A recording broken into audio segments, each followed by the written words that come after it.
नमस्कार, बहुत बहुत स्वागत है आप सभी का। आपके साथ मैं हूं शहला निगार। देश का सबसे भरोसेमंद चैनल डीडी न्यूज पर लेकर हाजिर हूं आपका अपना पसंदीदा शो खबरों का सरपंच न्यूज पंच। इस कार्यक्रम के जरिए हम आप तक पहुंचाते हैं वो खबरें जिन पर रहती है सभी की नजर। लेकिन न्यूज पंच में सिर्फ खबर नहीं होती, बल्कि होती है खबर की पूरी पड़ताल। तथ्यों और आंकड़ों के जरिए आपको समझाते हैं खबर का हर एक बिंदु। साथ साथ ग्राउंड जीरो पर मौजूद अपनी टीम से जानेंगे एक एक अपडेट होगी। इस सदन में आपके माध्यम से सरकार का पक्ष रखना चाहता हूं कि पहले दिन से ये मानसून सत्र का शुरू से सरकार ने कहा है कि महत्वपूर्ण मुद्दे जो भी है और नीट एग्जाम पेपर लीक को लेकर के हम चर्चा के लिए शुरू से तैयार हैं। अभी भी हम तैयार हैं।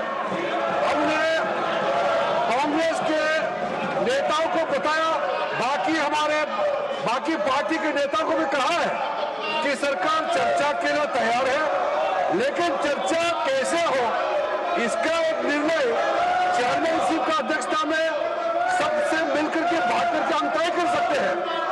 लेकिन अगर वो चर्चा नहीं कराने के लिए, व्यवधान डालने के लिए बहाना बनाते हैं और वो कंडीशन लगाते हैं, ये तो ठीक बात नहीं है। हमारा सरकार हमारे युवाओं का भविष्य के लिए, हमारे छात्रों के भविष्य के लिए नीट एग्जाम और संबंधित मामले को लेकर के पूर्ण रूप से चर्चा के लिए तैयार है।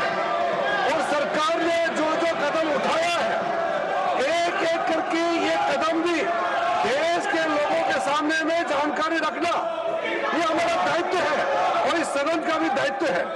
इसलिए मैं चाहता हूं, जो आप चर्चा मांग रहे हैं, सरकार चर्चा के लिए तैयार है, फिर आप नाराबाजी लगा करके क्यों यहाँ पे आप डिस्टर्ब कर रहे हैं हाउस को।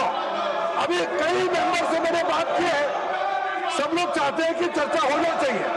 मैं कांग्रेस पार्टी को कहना चाहता हूँ, आप चर्चा को मांग करते हैं और फिर नारेबाजी लगा करके आप पूरा सदन को डिस्टर्ब करते हैं, ये ठीक बात नहीं है। इसलिए मैं फिर आगे कहना चाहता हूँ सभापति महोदय आपके माध्यम से कि जैसे अपोजिशन पार्टी ने मांग किया है, जैसे सरकार चाहते हैं, हम मिलकर के समय तय करें, नियम हम जैसे चेयर से रूलिंग देंगे मानने के तैयार है, और कितना लंबा चर्चा करना है जैसे चेयर से तय करेंगे, हम 100% सरकार तैयार है चर्चा के। माननीय लीडर ऑफ द हाउस, माननीय उपसभापति जी, ये जो इंडिया अलायंस गठबंधन है, इसका व्यवहार बहुत ही गैर जिम्मेदाराना व्यवहार है, गैर जिम्मेदाराना। और यह प्रजातांत्रिक विरोधी गतिविधि साफ साफ संसद में दिख रही है। संसद की मर्यादाओं को तार तार करके ये प्रजातांत्रिक मूल्यों का हनन कर रहे हैं। अभी अभी हमारे पार्लियामेंट्री अफेयर्स मिनिस्टर किरण रिजिजू जी ने बहुत स्पष्ट शब्दों में कहा है कि सरकार हर मुद्दे पर चर्चा करने के लिए तैयार है, और इसके साथ साथ नीट में पेपर लीक और उससे निकलने वाली सारी गतिविधियों पर भी हमारी सरकार चर्चा करने के लिए तैयार है। आदरणीय नरेंद्र मोदी जी के नेतृत्व में चलने वाली सरकार एक पारदर्शी सरकार है और लोगों के पक्ष में हमेशा फैसला करने वाली सरकार है। और ये जो जन विरोधी गतिविधि इनकी चल रही है, इसकी हम लोग तीव्र भर्त्सना करते हैं। इनको प्रजातंत्र में कोई विश्वास नहीं है, न ही उनके मूल्यों के प्रति विश्वास है, ये इनका रवैया है। माननीय एलओपी प्लीज अपने सीट्स वापस, मैंने बोला, मैं माननीय एलओपी आप लोग अपनी सीट्स वापस जाए, पहले प्लीज टेक योर सीट। माननीय एलओपी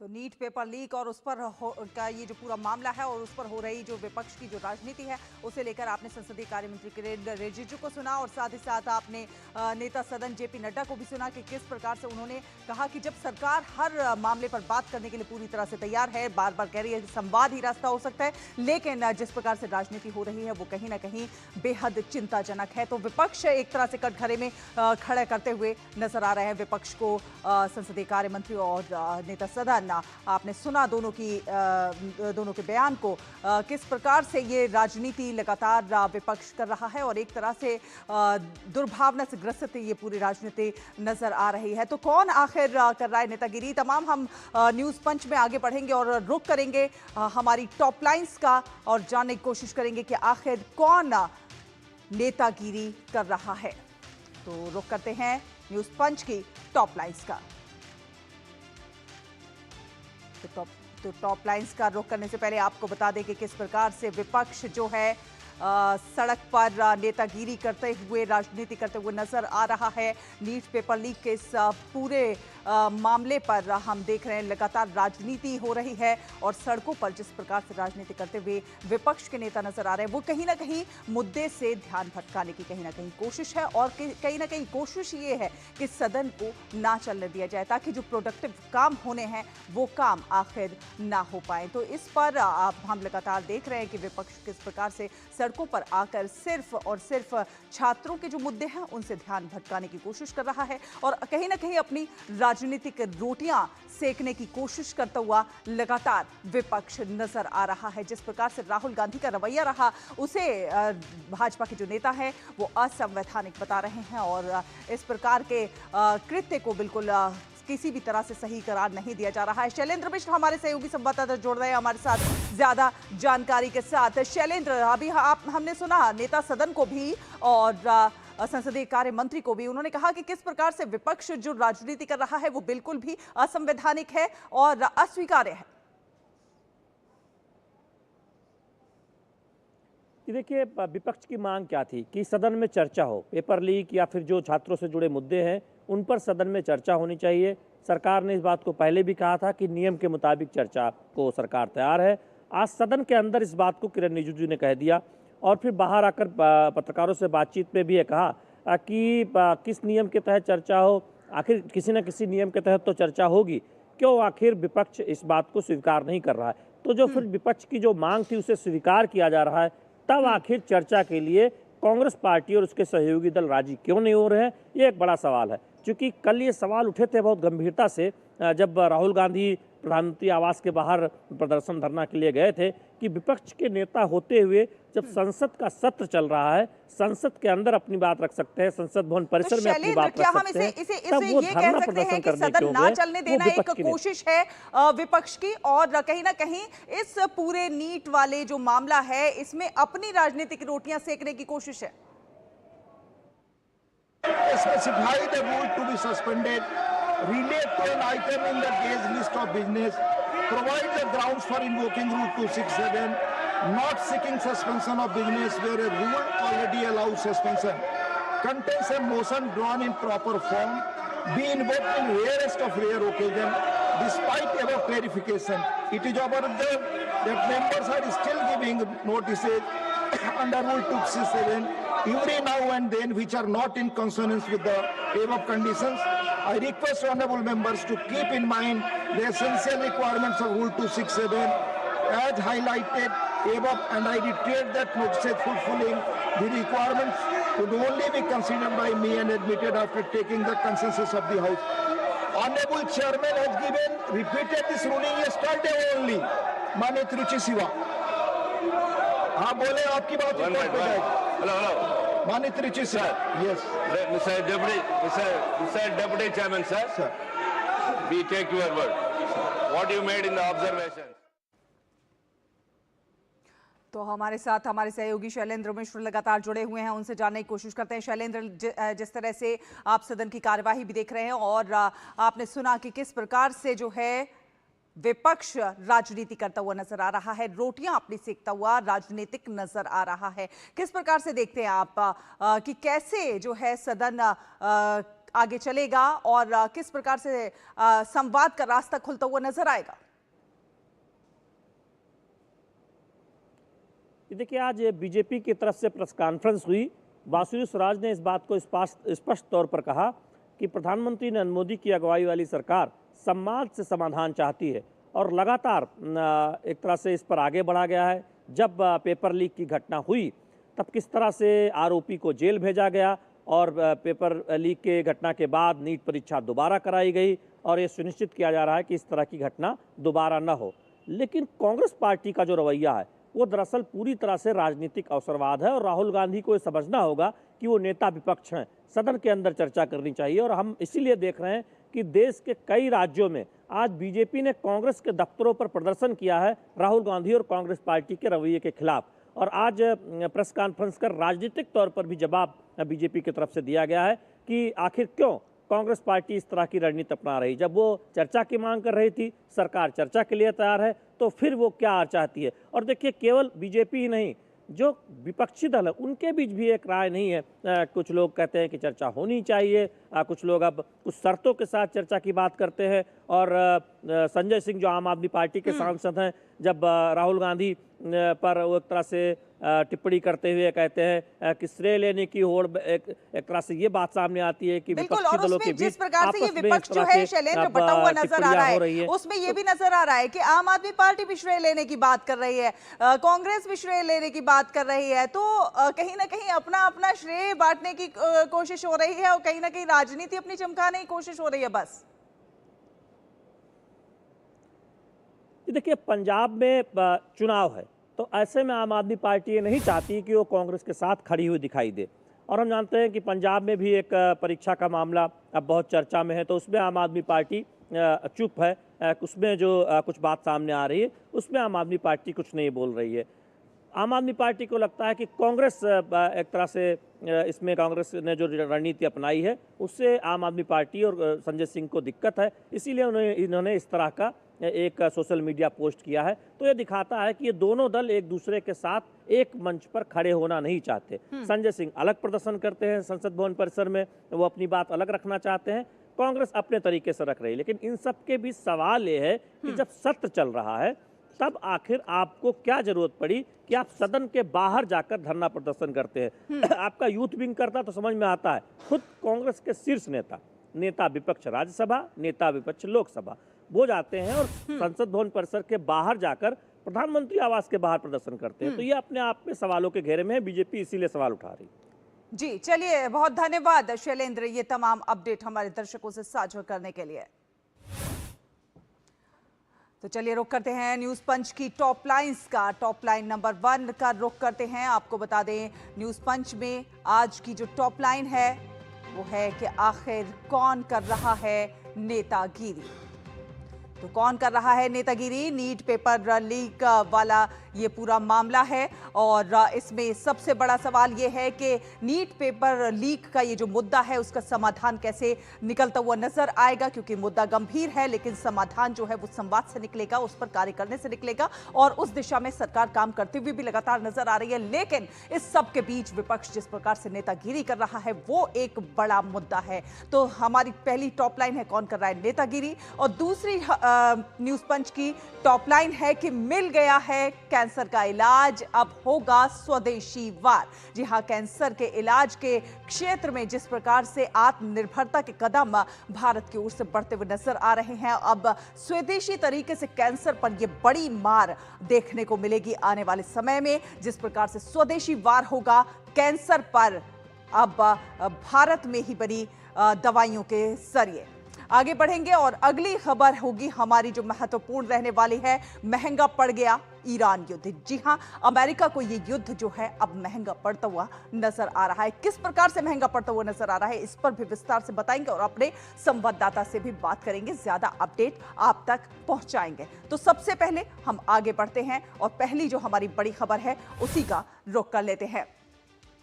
आपको बता दें कि नीट और शिक्षा सुधारों को लेकर सियासत अब संसद से निकलकर सड़क तक पहुंच गई है। नीट पेपर लीक और छात्रों के प्रदर्शन के मुद्दे पर प्रधानमंत्री आवास के बाहर राहुल गांधी द्वारा किए गए धरने को लेकर बीजेपी ने तीखा हमला बोला है। बीजेपी ने इसे अराजकता की राजनीति करार दिया है और राहुल गांधी के इस कदम को देश और लोकतंत्र के हित के खिलाफ बताया है। तो ऐसे में सवाल कई हैं कि जब सरकार चर्चा और कार्रवाई दोनों का भरोसा लगातार दे रही है, तो क्या विपक्ष छात्रों के मुद्दे का समाधान चाहता है या फिर इसे सिर्फ और सिर्फ राजनीतिक टकराव का हथियार बना रहा है? तो राहुल गांधी पर बीजेपी लगातार हमलावर नजर आ रही है और इस पूरे प्रोटेस्ट पर तीखी आलोचना भी हो रही है। राजनीति से ऊपर देश है, ये बार बार कहा जा रहा है कि राजनीति से ऊपर देश है, पहले देश के हित को रखना चाहिए और उसके बाद में अपनी राजनीति करें। छात्रों के भविष्य से खिलवाड़ नहीं होना चाहिए, ना करें छात्रों पर राजनीति। तो ये बीजेपी का कहना है, जो कि विपक्ष को एक तरह से समझाते हुए नजर आ रहे हैं कि छात्रों के भविष्य से खिलवाड़ और राजनीति नहीं करनी चाहिए। नेतागिरी चमकाने की ये जो कोशिश है, ये सही नहीं है। आइए आपको सुनवाते हैं कि केंद्रीय मंत्री रविशंकर क्या कह रहे हैं। लोकतांत्रिक इतिहास में बहुत ही शर्म का दिन था। विपक्ष के नेता राहुल गांधी जबरदस्ती और जबरन बिना किसी अनुमति के प्रधानमंत्री के निवास के गेट पर धरने पर बैठ गए। उनके पिताजी भारत के प्रधानमंत्री रहे हैं, उनकी दादी जी रही हैं इंदिरा गांधी जी, उनके परनाना नेहरू जी भारत के प्रधानमंत्री रहे हैं। प्रधानमंत्री के निवास की गरिमा क्या होती है उनको मालूम है। फिर भी जिस तरह का गैर जिम्मेदाराना उन्होंने आचरण किया है, मैं उसकी बहुत ही भर्त्सना करता हूं। वो सिक्योरिटी जोन है, प्रधानमंत्री की सुरक्षा सबसे महत्वपूर्ण होती है, विपक्ष के नेता की होती है, बाकी मंत्रियों की होती है। आप इस तरह से करेंगे, जबरदस्ती बैठ जाएंगे। और आपसे बातचीत की गई, मंत्री जितेंद्र सिंह गए थे, गृह सचिव गए थे, वो कहे ठीक है नीट पर बहस हो तो हम तैयार हैं।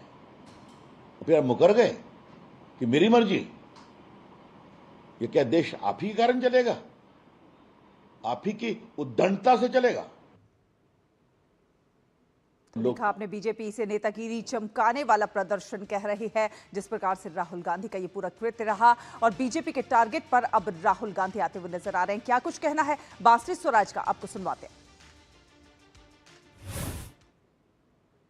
12 मई को ही मिनिस्ट्री ऑफ एजुकेशन ने एफआईआर लॉन्च करी और तुरंत ही बिना किसी विलंब के पारदर्शिता के साथ इसकी जांच सीबीआई को सौंप दी गई। सीबीआई ने एक एसआईटी का गठन करा और एक नहीं दो नहीं बल्कि 13 आरोपियों को अरेस्ट करा। वो आज भी हिरासत में हैं, they are still behind bars. इसी के साथ साथ मैं आपको आश्वासन देना चाहती हूँ कि मोदी सरकार ने बहुत ही जिम्मेदाराना रवैया निभाते हुए कोर्ट से ये भी प्रार्थना करी है कि इसका trial day to day basis पे सुनवाई हो उसकी, और आरोपियों को कड़ी से कड़ी सजा भी हो और जल्द से जल्द सजा हो, ताकि स्टूडेंट्स को न्याय मिल पाए। राहुल गांधी ने पूरी कोशिश की कि प्रोटेस्टर्स को जो है वो प्राइम मिनिस्टर के घर की तरफ जो है डायरेक्ट किया जाए।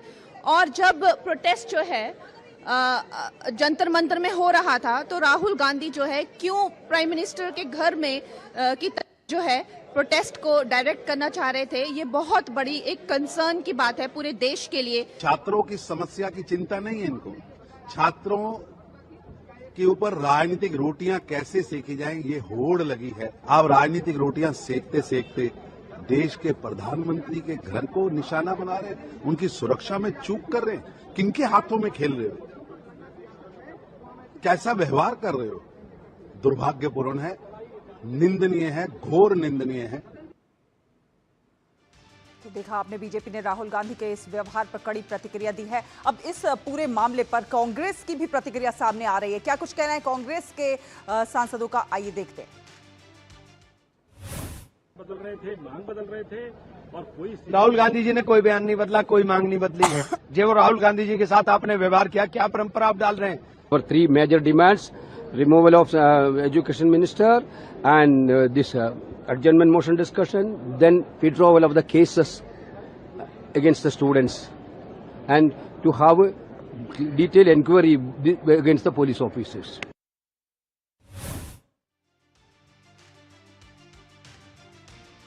जबरदस्त हंगामा देखने को मिल रहा है। सरकार चर्चा के लिए लगातार तैयार है, लेकिन विपक्ष लगातार हंगामा करता हुआ नजर आ रहा है। किरेन रिजिजू ने कहा है कि ये सरकार जो है पारदर्शी सरकार है, तो वहीं जेपी नड्डा ने भी राहुल गांधी को आड़े हाथों लिया है। आपको बता दें कि प्रधानमंत्री नरेंद्र मोदी के आवास के बाहर कांग्रेस नेता राहुल गांधी द्वारा किए गए प्रदर्शन को लेकर भाजपा ने हैदराबाद, जम्मू और विजयवाड़ा में जमकर विरोध प्रदर्शन किया है।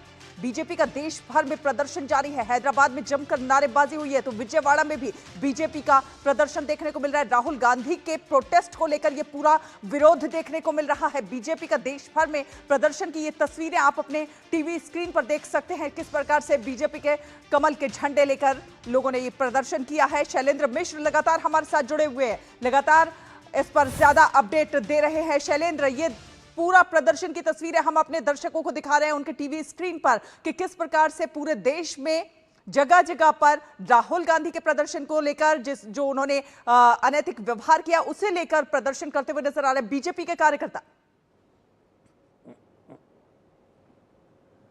देखिए सहला, ये तस्वीरें दिखाती हैं कि बीजेपी ने अब राजनीतिक तौर पर कांग्रेस पार्टी को जवाब देने का मन बना लिया है। कल के उनके प्रदर्शन के बाद जब संसद का सत्र चल रहा है और ऐसे में संसद के अंदर बात न रखकर, नेता विपक्ष के तौर पर अपनी बात न रखकर बाहर जाकर प्रदर्शन कर रहे हैं और प्रधानमंत्री आवास के बाहर जाकर प्रदर्शन कर रहे हैं, जो सत्र चलने के दौरान नेता विपक्ष को एक नहीं करना चाहिए, ऐसा बीजेपी का कहना है। तो अब कांग्रेस पार्टी के नैरेटिव के खिलाफ बीजेपी सामने आई है और कांग्रेस के दफ्तरों पर राज्य भर में वो प्रदर्शन कर रही है कि देखिए राहुल गांधी नेता विपक्ष के पद की गरिमा का ध्यान नहीं रख रहे हैं, संसदीय परंपरा का ध्यान नहीं रख रहे हैं और जो कुछ छात्रों के आंदोलन को लेकर जो भ्रम फैलाया जा रहा है, जो गलत बातें बताई जा रही है, उसको भी अब सामने लाया जा रहा है कि कैसे बताया गया कि उनको इंतजार कराया गया जबकि वो लिखित मांगे लेकर नहीं आए थे।